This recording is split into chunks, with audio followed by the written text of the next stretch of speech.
In November of 2016, a subscription-based creator platform was launched, directly competing with the popular platform Patreon that was created just 3 years prior. At first, the platform had a ban on adult content, but this was lifted in 2017. When the pandemic hit in 2020, the company saw its biggest growth spurt yet. Between March and April in 2020, the user and creator base grew by 75%. Although free porn was readily available online, OnlyFans seemed to offer something different that people would pay for: personal connection.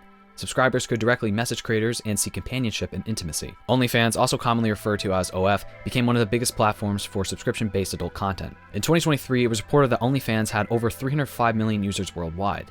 My first and only experience with OF was in the summer of 2022, when a friend and I agreed to split the cost of a man's subscription who had been on the show Too Hot to Handle. Mostly I, wanted to see if he actually posted any nude pictures on there. He did not. It was a complete waste of money, and I don't know why I just told you that. Danny Harwood, a creator from the UK, was quoted in the New York Times saying, "You can get porn for free. Guys don't want to pay for that. They want the opportunity to get to know somebody they've seen in a magazine or on social media. I'm like their online girlfriend." All good things must come to an end though, because in 2021, they bit themselves in the ass, banning all sexually explicit content on their platform without exceptions. With the popularity came added scrutiny, as well as mounting pressure from banking partners and payment providers as it tries to raise money from outside investors.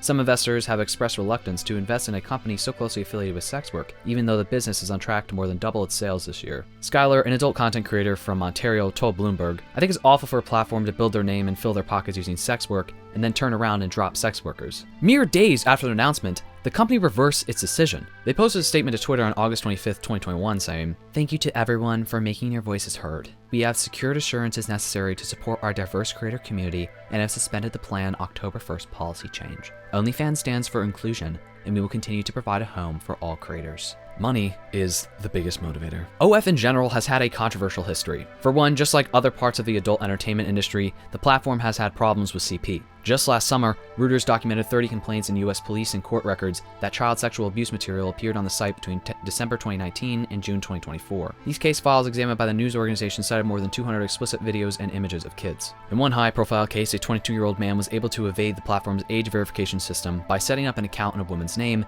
and then using her verified account to post CSA material of a 16-year-old girl. The platform has also been used for sex trafficking. For example, the popular case of Andrew Tate, who is accused of forcing women in Romania to produce porn for OnlyFans and pocketing the profits. Experts say the true prevalence of sex trafficking on the platform is nearly impossible for outsiders to access. The accounts of most content creators are hidden behind a subscription-based paywall, minimizing the likelihood that they are caught and prosecuted. Kathleen Torres with a US-based National Human Trafficking Hotline said, "The company now checks for proof of consent before allowing content to go live." Again, like other parts of the industry, the platform has also had issues with revenge content and other kinds of illegal material being posted onto its site, all of which are the most direct and heinous harms of the platform.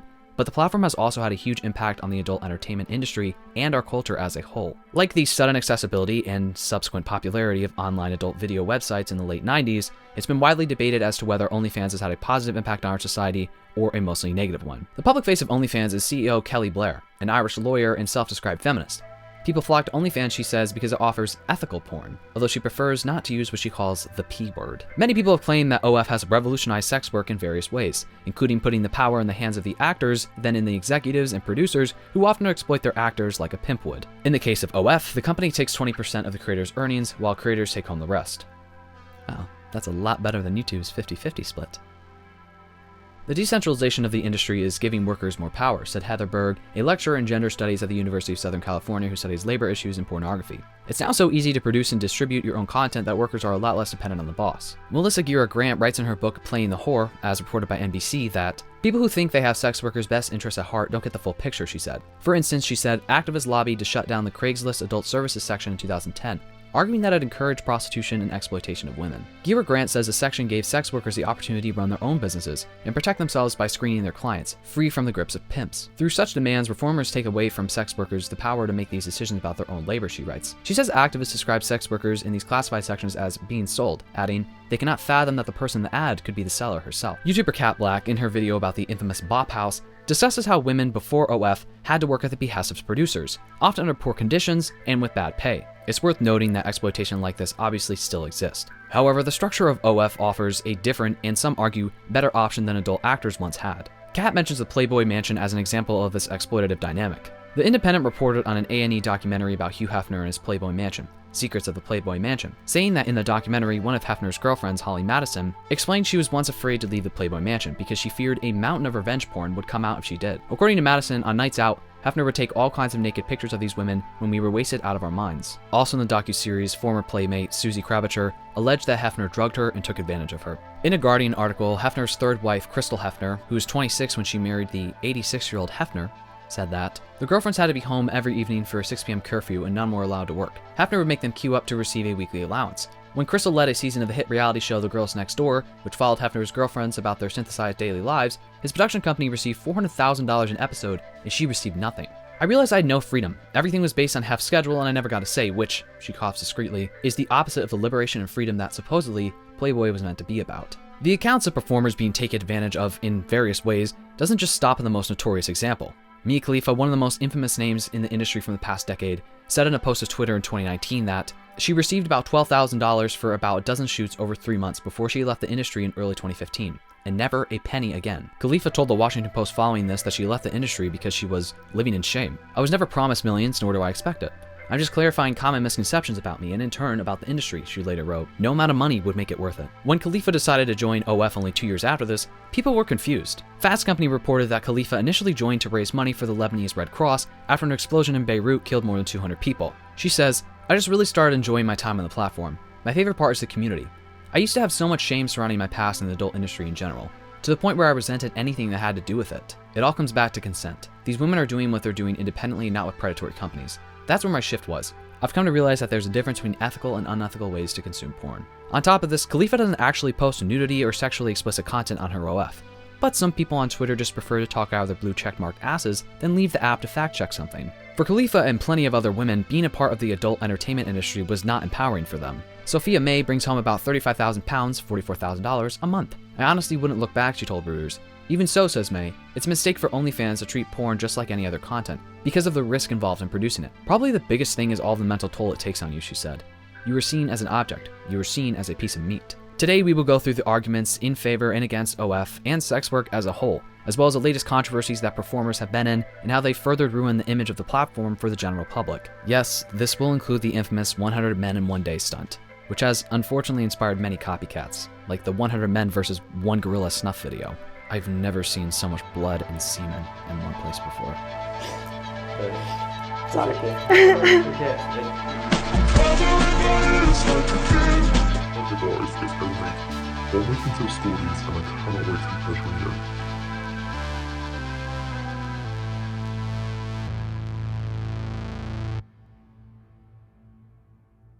For years, stories of glam and success have continued to come from the top 1% of OF creators. Celebrities like Blac Chyna, Cardi B, and Bella Thorne have reportedly made tens of millions of dollars yearly on OF alone. But many other non-celebrities have had success. Examples include Bonnie Blue and Sabrina Nicole, all of whom reportedly make millions each year on the platform. However, only about 300 creators make more than $1 million a year, while up to 16,000 earn more than $50,000 annually. These are success stories for a reason. Social Rise reports that, on average, OnlyFans creators make from $150 to $180 each month. The OnlyFans income distribution is massive. The top 1% of creators earn about a third of all the money on the platform. Meanwhile, creators in the top 10% take home nearly 75% of the total OnlyFans earnings. $200 a month to do piss fetish content is a bit low for me, personally. The reality is, on OF, only a small percentage of performers will be able to live on their OF earnings alone. In general, most sex workers are not doing it because they truly love the job.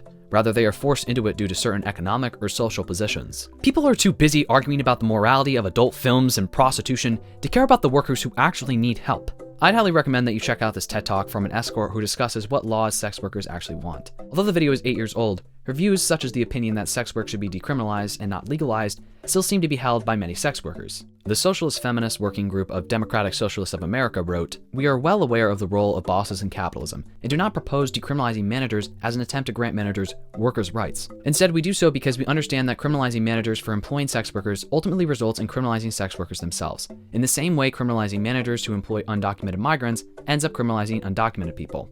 Police have never defended working class interests, and they won't start now. Workers win rights by organizing for them, and that self-organization is most possible when sex work is decriminalized. If you don't want women to be put into compromising positions like this, if you think that a woman selling her body isn't empowering, then you should also have a problem with capitalism itself, for this is just another symptom of its exploitative structure. While the power structures are obviously very different in practice, selling your body isn't just exclusive to sex work. I found while researching for this video that the term sex work is just as fiercely debated online as OnlyFans is. Now, there are obvious differences between in-person work and adult actors, but both still face similar challenges. Adult actors are creating a fantasy and, well, literally acting, but I found that many escorts specifically reject the idea that what they do is a job. In one New York Times opinion piece, 2 former escorts were quoted saying, "When the job of prostitution is exposed, any similarity to legitimate work is shattered," write 2 survivors, Evelina Giobbe and Venita Carter. Put simply, whether you're a high-class call girl or a street-walking hoe, when you're on a date, you gotta get on your knees or lay on your back and let that man use your body any way he wants to. That's what he pays for. Pretending prostitution is a job, like any other job, would be laughable if it weren't so serious. Even in the online world of sex work, people have debated whether OF is really a safe place for performers. One woman documented her story in a Business Insider article. The woman, who is unnamed, said that she was 18 when she joined the platform. She made content for 3 years, but says that it was the most miserable period of her life. Although she was making $20,000 a month, she says that, "It was obvious that my subscribers saw me as an object for their pleasure, not as a person.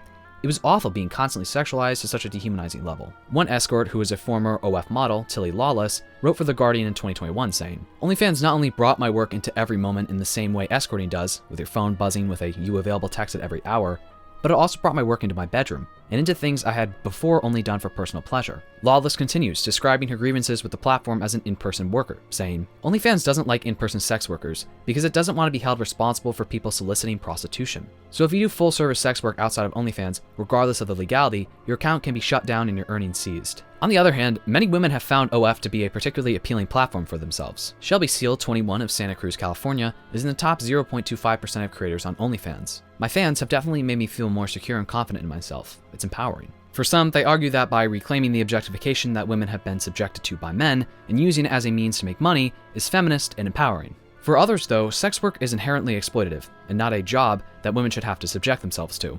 To act as though it's a good thing to perform on OF for men is considered disempowering and not feminist to some people. Choice feminism is often brought up in these conversations, which is the concept that feminism is just a movement advocating for women to be able to make their own choices. A woman should be able to choose whether she wants to have children or not, and that choice not questioned. For people work to make sure she had the ability to choose instead of being subjected to just one option: making dinner for dirty toddlers and a husband who can't use a washing machine. Choice feminism is considered a rudimentary idea of feminism by many leftists. In the case of OF, a lot of women do not have a choice when deciding to make content on there.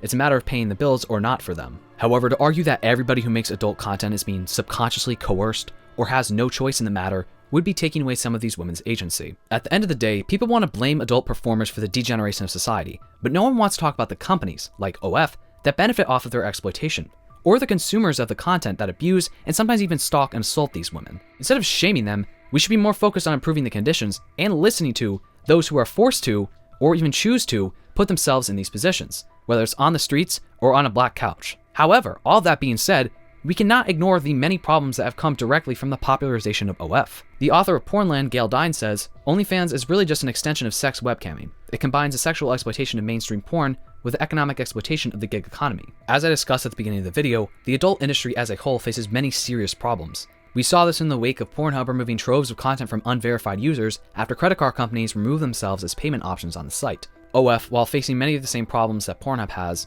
actually has some very specific issues that it's faced due to its subscription-based model and its popularity on social media. In some ways, it seems like producing this kind of content is really only enjoyed by those in the top 1% of OF. But even these performers suffer from the dark side of the industry. On December 4th, 2024, Josh Peters released a documentary featuring the popular OF star Lily Phillips called "I Slept with 100 Men in One Day."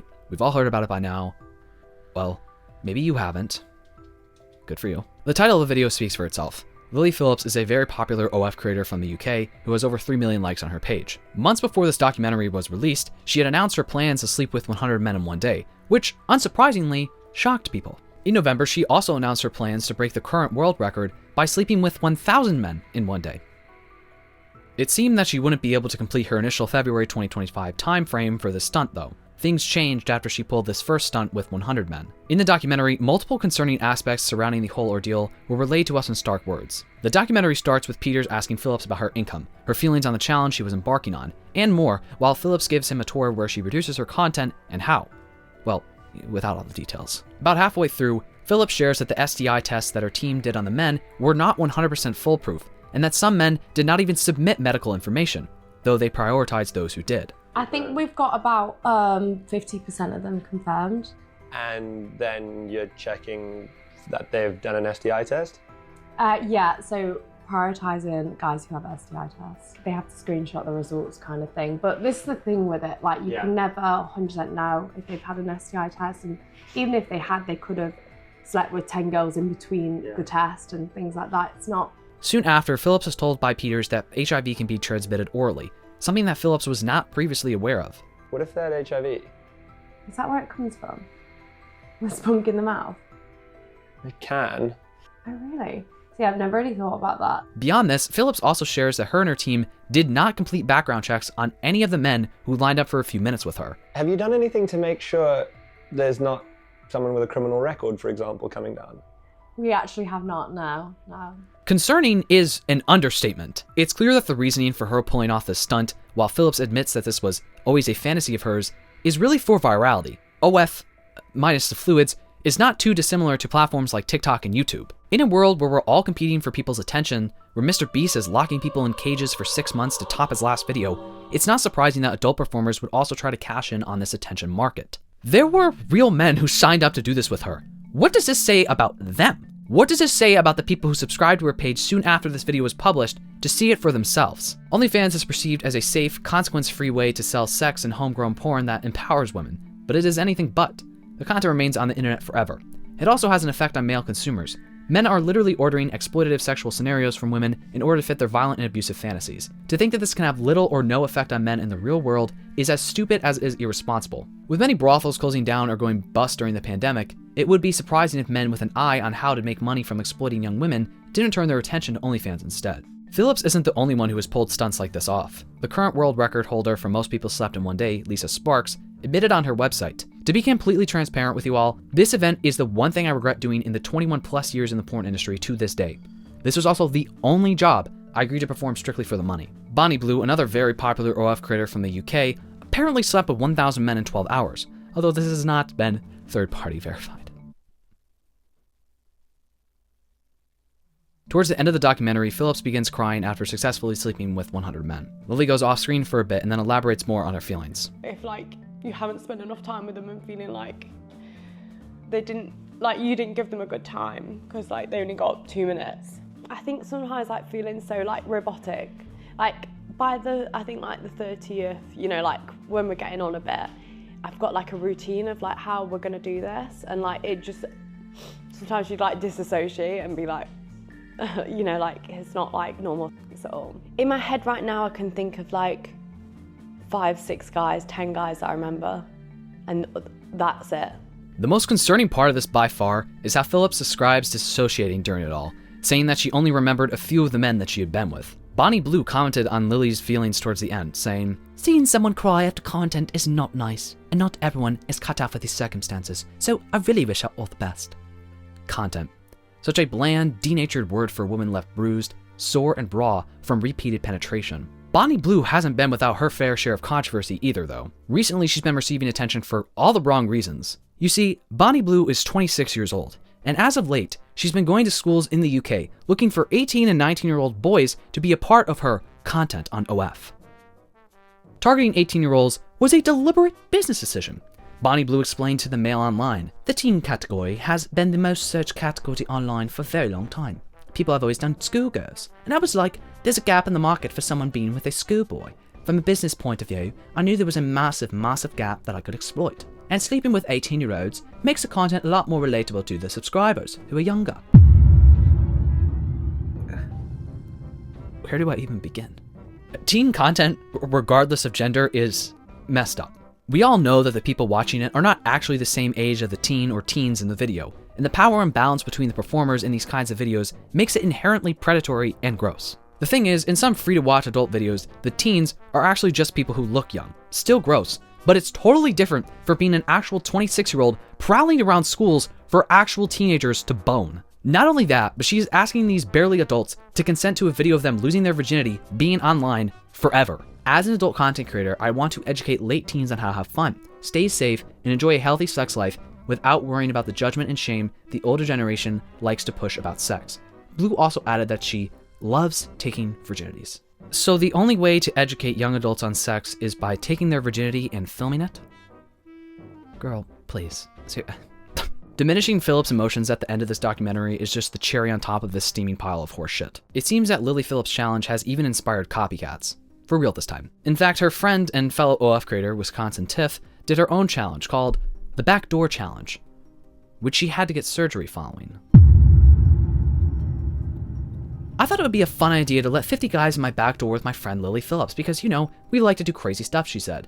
With this line of work I'm in, it needs to look perfect, so here I am at the surgery place. She had to have stitches and said it was one of the most painful recoveries she's ever had. Now, some people obviously thought this was a publicity stunt because of the utter insanity of it all, but Tiff replied that it's not, and shared photos of what was apparently her hospital bed. Following all of this, people online had all sorts of opinions on the documentary and its implications. I personally found a really interesting Rolling Stone article written by a sex worker named Jessie Sage. In it, she discusses the business side of OF and the humanity that Peters gave Lily in his documentary, something that Sage argues you don't have to fight for in most other lines of work. Sage goes on to argue that, like most jobs, you have to manage logistics and emotions. In regards to Phillips' poor health screening and lack of background checks on the men, Sage compares this to an event organizer having something go wrong the day of. I know from experience that we are inclined to hold our cards close to our chest, afraid that sharing anything about our work lives that is not uniformly positive will be used against us by those eager to see our industry abolished, as standard workers in other industries are not expected to meet. While I understand where she's coming from, this is not like most jobs. There are no other jobs where you have sex with 100 men in one day to make money. Seeing as it is a job, keeping Phillips safe is the bare minimum that should have been done prior to this event. Yes, most jobs extract something from the worker that they cannot get back, but this is due to the capitalist system that we live under. While we shouldn't slut-shame these women for their line of work, we also shouldn't be unquestioning supporters of it in the name of what? Feminism? We shouldn't be celebrating these women gaining capital while having sex with hundreds of men for virality's sake. We should put an end to the need for people to seek this line of work in the first place, and support those who still choose to do so. Whorephobia and sex work stigma are so pervasive that it is easy to blame the sex industry for the possible harm that this stunt caused her. But she's an adult who works independently and can make decisions for herself about how she uses her own body, and assuming otherwise undermines her autonomy. I completely agree with the last part, but are we forgetting that Phillips explicitly described dissociating at the end of the documentary? No, I don't want to undermine her autonomy or how she pays taxes, but at what point do we stop being unquestioning participants in the OF machine? For any other job that had poor conditions like this, we would seek to improve them, wouldn't we? It isn't a question of their morality as people. Critiquing Phillips' decision is a call to end this system that fucks us all and tells us that money is everything, that we should always be upping the ante, that we should feel empowered by doing the most outrageous and dangerous stunts all in the name of money. Sex workers have no space to express ambivalence or complex feelings about their work. When anti-porn feminists and conservative Christians are both chomping at the bit to shut our industry down, we are loath to be honest when we have a bad day on the job, fearing that this information will be used as ammunition. Is there no allowance for gray area though? I agree. I think that sex workers should be able to express their feelings freely without moral purists jumping down their throats, like many other things have, but we shouldn't just accept everything at face value and scream about how it's all about female empowerment and autonomy. A sex worker advocacy group shared a similar sentiment to Sage in their response to another organization called Affirm. The current sex work decrim movement, primarily led by Black and brown women of color, immigrants, indigenous women, trans women, and people with disabilities, say they do not need to defend their jobs as happy or empowering, when workers in other jobs are not required to do the same to be seen as a valid job. Sage quotes Phillips at one point. "I do porn because I enjoy it," she says.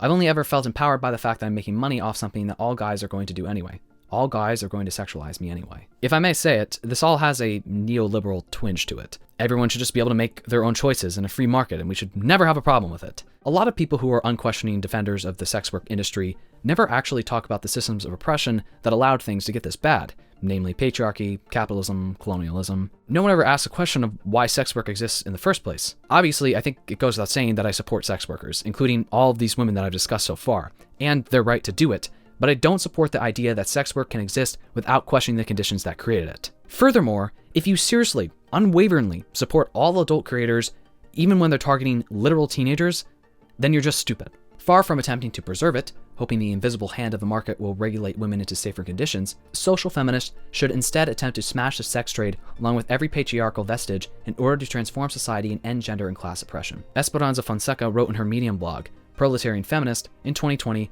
arguing for the abolition of sex work from a transgender, Latino, feminist, and socialist perspective. Her article was written in response to sister comrades at Red Canary Song and the NYC DSA Socialist Feminist Working Group. In it, she said, "Many mainstream feminists consider their uncritical support of the sex trade to be a radical notion because it is rebellious against the puritanical common sense values that they grew up with. Yet such feminism cannot be radical because legitimizing the sex trade does not challenge the system itself, and on the contrary is quite comfortable existing within the peripheries of a patriarchal capitalist society and culture. By focusing on the individual right for a few individual prostitutes to ascend to capitalist success at the expense of proletarian and colonized women, you are necessarily engaged in a liberal focus on individual success at the expense of many. To her, we should focus on the most vulnerable in the industry, including children, for as I covered in the beginning of the video, they are often exploited on platforms like OF. For example, though she was not a child at the time, Danielle Bergoli, aka Bad Baby, aka Catch Me Outside, how about that? I'm sorry. Anyway, though she was not a child at the time, Bergoli created an OF account just 5 days after her 18th birthday, and shared that in only 6 hours, she made over $1 million.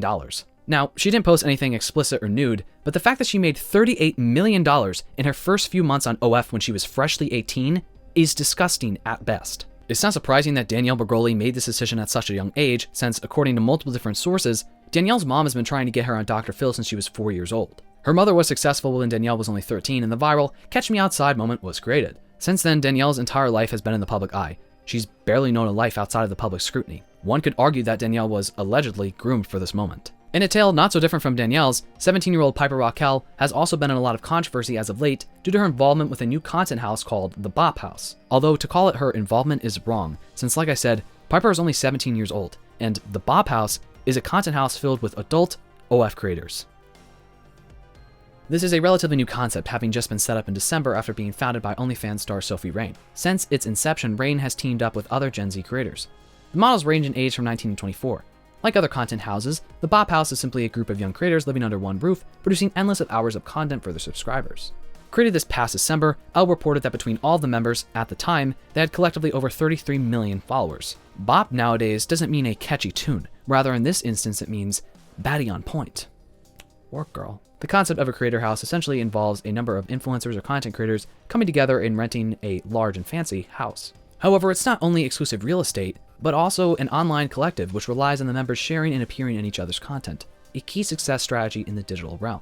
This doesn't necessarily seem like a bad thing though, especially after we've covered the woes of the Playboy Mansion, and other instances of women being pimped in the industry. However, the Bop House isn't all sunshine and rainbows. In fact, it's had its fair share of controversies. For one, people have criticized the Bop House's members' actual ages and their perceived ages. You see, all the women in this house, regardless of their age, all look very young.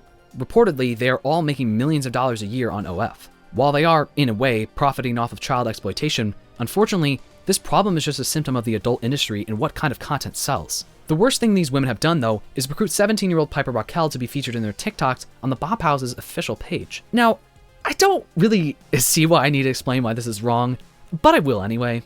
Besides the fact that this would be wrong no matter which child they did this with, choosing Piper Raquel was especially heinous. Although, one of the women from the house said that this wasn't planned at all.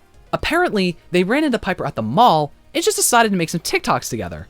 Girl, no one believes you. This was planned through and through. All the content that was posted with Piper on the official Bop House TikTok has since been taken down. You see, Piper has been allegedly exploited by her mom since she was about 8 years old, when her mom started posting content of her on YouTube. One of her mom's earliest videos was Piper and her brother filling up an entire bathtub with shaving cream and then proceeding to get in and crawl around in it.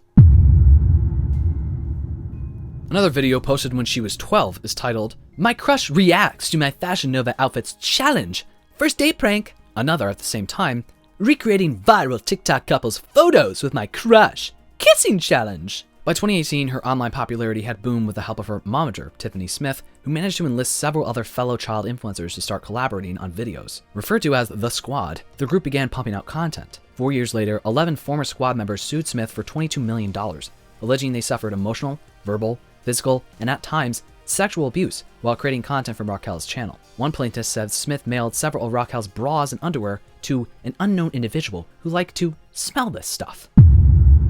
I'm killing myself, guys.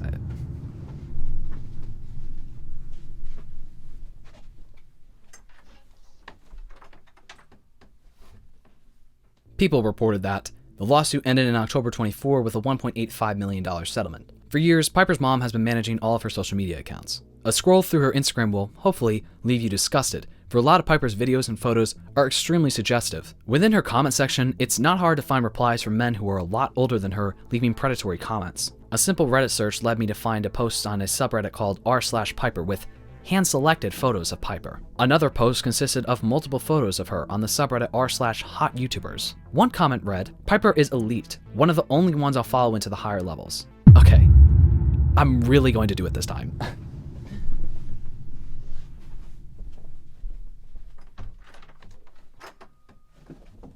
On top of Piper's already bad enough public accounts, her mom also manages her Brand Army account, which is a subscription-based platform that is apparently an alternative to OF for minors, where they only post safe-for-work content. However, the minimum age for creators to join and create a profile on Brand Army is 13, while subscribers have to be age 18 and up, meaning it's only adults able to view and subscribe to content produced by minors. How this platform is even allowed online is beyond me, truly. If a minor is making content for any reason, the only people who should want to watch that are other minors in the same age range. Brand Army's founder, Ramon Mendez, said that junior channel users were a minority on his platform, and that moderating their pages had grown so problematic that he discontinued new signups.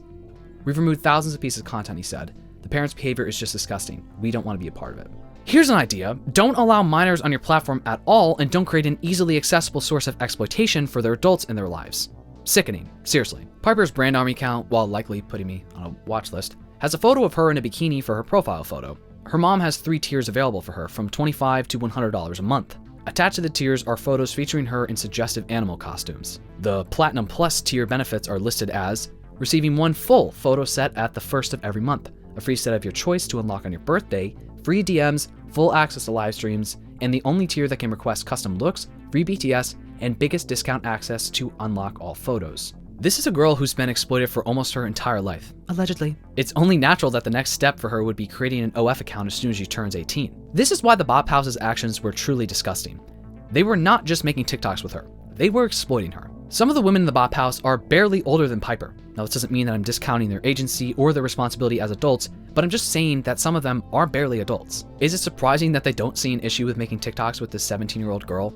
While adult entertainment is different from in-person, on-the-ground sex work, the problems within the two often coincide, as people within the industry, of which are mostly women and LGBTQ people, are commonly exploited by companies or individuals, sex trafficked, raped, and stripped of their autonomy in various other ways. Personally, while I agree with many of Fonseca's points, I do not see a future where the desire for escorts or adult films is completely removed. In terms of escorts, Fonseca argues that the job is inherently oppressive, saying, "Of course, the police are a large source of violence against prostitutes. The police are the weaponized arm of the repressive state. But to lump all the violence prostitutes experience to criminalization is incorrect and attempts to present a simple answer to a far more complex problem. Prostitutes experience violence primarily because the relationship between the prostitute and the client is necessarily antagonistic. To her and others, since the majority of buyers are Johns, cisgender men, and the sellers women, people of color, and LGBTQ people, the dynamic is comparable to rape, for the only consent is the receiving of a payment." Towards the end of her response, she says, "Pro-prostitution advocacy is always freedom for the right of men to purchase women, and never actually about the right of women to not live in a society where the only thing we have left to sell are our bodies." However, Red Canary's Song, the group that wrote the statement that Fonseca was responding to, said,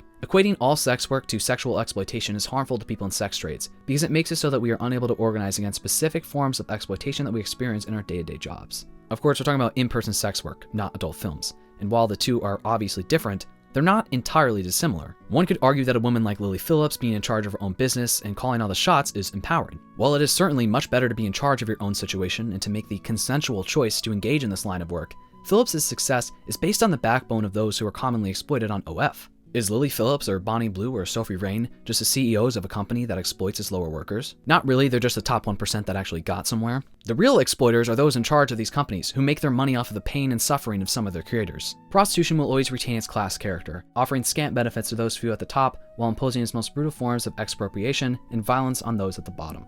Banning adult entertainment seems to be an opinion held by many who are advocates against human trafficking and child exploitation, regardless of their political affiliation. However, I think we should all know by now that abolishing something and criminalizing it doesn't work. Banning and criminalizing sex work will only result in it becoming more unsafe, more shady. Exploitation and violence against those in the industry will only increase as they become more isolated, with less and less avenues to pursue in order to stay safe. We've seen this with abortion. We've seen this with fucking THC vape pens illegally shipped from China with fucking literal pieces of metal in them. In the case of banning adult entertainment, it's a dangerous path to go on, since most of those who seek to ban it also seek to add transgender people in public and gay people in drag to their list of what constitutes as pornography. Fonseca takes a social revolutionary stance and argues that there is no reform for in-person sex work, for there should be no commodified anything in a communist world, including people's bodies, though many other sex workers, former and current, have argued against her stances. Notably, she and her non-profit firm seem to agree with the criminalization of pimps and johns, which other sex workers argue is dangerous and could further isolate and put workers in harm's way from the police.